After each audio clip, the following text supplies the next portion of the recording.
Ayan mga kalapatid, titingnan mo lang wala langgam yan, pero ang dami langgam niya sa loob. Ayan o, hindi langgam mga kalapatid yung feeds ko. Siya si Idol Madla, nakakahanga, may mga hawak, gandang linyada. Ika'y inspirasyon kung bakit hanggang ngayon ako'y palaging pumakarera. Good day mga kalapatids, welcome back din sa Madla Love TV. For today's video, ayan, kita nyo napakagandang gamit natin tripod ngayon. Ang layo na nararating, so hindi na ako mahihirapan sa pagkuha ng magagandang shot. So ang gamit natin tripod dyan is yung MT85. Mamaya papakita ko sa inyo. Pero yun nga, grabe, sa sobrang sarap ng kalapatids feeds. Pati yung feeds ko mga kalapatids, hindi langgam. Ayan siya o. So, tinadtad ng langgam. Ayan mga kalapatids, titingnan mo lang wala langgam yan, pero ang dami langgam niya sa loob. Ayan o, hindi langgam mga kalapatids yung feeds ko. Kaya ang ginawa ko, inalis ko na lang siya dun sa lalagyan ko ng mga feeds. Hindi ko na sinama doon kasi mahahawa yung ibang feeds ko, lalanggamin lahat eh. So dito na lang, dito sa upuan. No? Hindi langgam eh, pinasukan ng langgam mga kalapatids. Pati ito, maliliit na langgam naman. So hiniwalay ko na lang muna, dyan na lang muna sila. Para hindi na kumalat yung langgam. So dito na muna ako kukuha mga kalapatids. No? So ayan, tigisa kasi ginagamit natin dyan, isang kalapatids breeder. Para dito yan sa mga stock bird ko. Ito, kalapatids breeder kinakain yan. Ayan sila, oh. Kalapatids breeder ang bigay natin dyan. Oh, ang dami na nila. Dito naman, kalapatids, flyer pala yan, flyer kasi stock bird. Pero pag malapit na natin sila ay pares, hinahaluan ko na ng breeder, half-half. Pero one day eat lang sila, kaya ito yung gamit natin. So ito, mas matagal ko itong nagagamit mga kalapatids. Halos bago maubos yung ganito, nasa mga isang buwan bago ko maubos yung isa niyan mga kalapatids. Pero ngayon pipilitin ko maubos to, kaya halo ko muna dito sa breeder. Kasi nga may langgam. Kaysa kainin ng langgam, papakain ko na sa kanila. Oh, ito pa. Ito may langgam to, maliliit mga kalapatids. So ini-spray ko na yung ilalim niya ng ng ganito. Ng malatayon para hindi na kumalat yung langgam. So saka hindi sila makababa. Saka dumami. So kung sino na yung langgam na nandyan, yan na yan. Hindi na dadami mga kalapatids. Ito maliliit na lang ngayon. Bukas bubuksan natin. Hindi ko na mabuksan ngayon eh. Kasi mawawalan tayo pang tara sa kanila. Hindi pa naman kasi gagamitin. Bukas pag biniwasan ko to, ubus agad. Dito 1 week lang to sa akin mga kalapatids. Ubus agad yan. No? So ito wala pa din langgam. Ito yung kalapatids breeder. Ayan, kita nyo naman. Ganda ng kalapatids breeder. Oh. Panginintay nyo. Order na kayo. Yung ganito nasa ano yan. Nagre-range ng 1.2 to 1.3. Yun din 1.2 to 1.3. Pero yung retail price niyan mas mura kapag for the supply kayo, syempre para kumita naman yung mga kalapatids natin supplier, no? Oh, tapos meron pa tayo dito no? Tabako stocks, no? So ito ginagamit ko to sa mga breeder ko. Ayan, katulad na ito, bigyan natin sila kasi paubos na yung binigay ko kanina. Ayan, wala nang natira mga kalapatids. So sabi nung iba, yung kalapatids daw hindi kinakain yung mais. So ayan, walang mais ubos bigyan natin.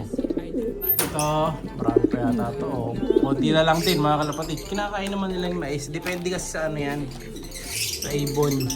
No? O ayan, saka di naman ganun kalaki yung mais ng kalapatids. Sabi ng iba kasi sobrang laki daw. Hindi naman, saktong lang yan. Saktong size lang. No? Paborito nga ng mga ibon ko yan.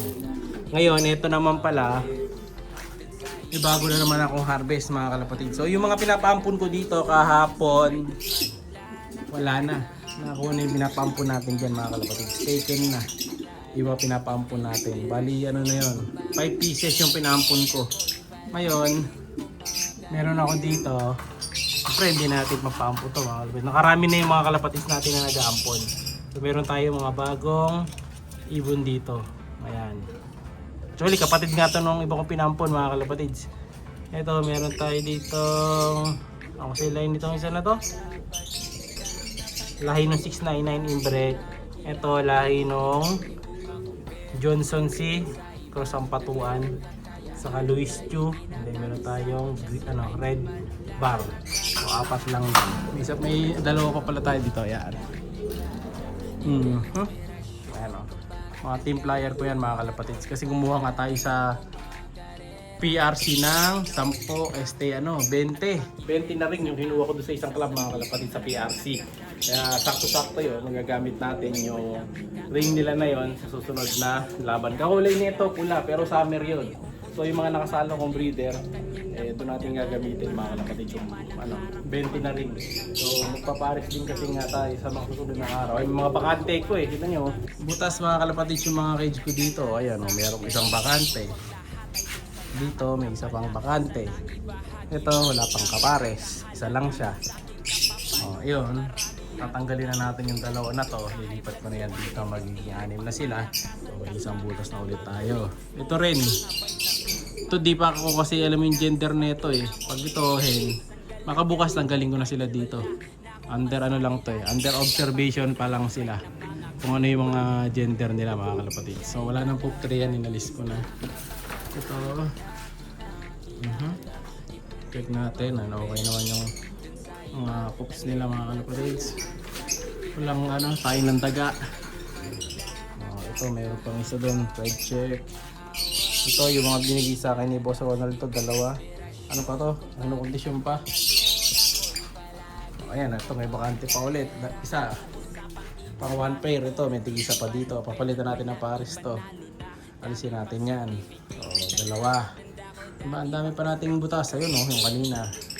Ang dami nating butas na cage mga kalapatid. Kaya ano pang hinihintay nyo? Gusto nyo para mga young birds? Marami tayong available. Ito meron tayo dito. Yung champion sing natin. Mitlog to. Kaso pinalitan ko. Medyo hindi ko type pop sila ngayon. So pinalitan ko ng peking itlog yung itlog nila. Yan. Ito muna papalimlim natin. Peking itlog ng isang buwan. Hindi pa naglalabas ng second egg yan para magpahinga sila. Kasi gagamitin natin sila sa next breeding. O ayan nga yung langgam natin. Hindi natin makita yung mga langgam. Bukas na lang. Pati itong kalapatids flyer. Sayang kasi ang mahal nito mga kalapatids. 1-2 bili ko dito tapos nalanggamin lang. So magkakalaga bali ng to 2,400 pesos. So, sayang. Ngayon, gabi na. Pag gabi na dito, ginagawa natin. Tapan na yan. So, tapan na natin yan.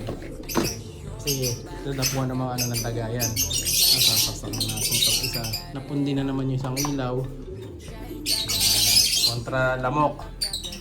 Kasi may nag-comment para daw di malamok, walang bulutong sa atin. Maglagay daw tayo niyan. Meron tayong ganyan problema. Halos wala mang effect. Ganon din. Ayan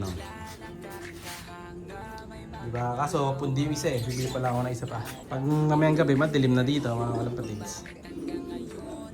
Pupugi na naman ang lamok yung mga ibon ko. Pero dahil nga dito sa tobacco stocks, baka hindi na.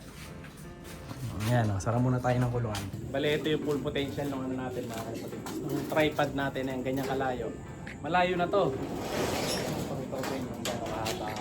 So, gusto ko kasi mahaba yung tripod. Kasi pagka mag-vlog mga kalapatids, mahirap yung maiksi. At least ito, kung may gusto kang kunan na marami, kukuhanan lahat. Maganda dito, magnetic. Hindi ka tulad doong iba na marami ka pang kinakabit-kabit. Ang dami yung tripod dito. Yung iba hindi ko na nagagamit kasi matagal nilalagay. Ito, gustong-gusto ko kasi madali lang siyang ikabit. Sa salamin, ito, ganito ka lang. Ayan, sa salamin mga kalapatids, makikita yung sa salamin. Kung gano'n kalayo. Iyon para ako naka-drone shot. Siya'y kalapatistang napakagaling na kinakilala.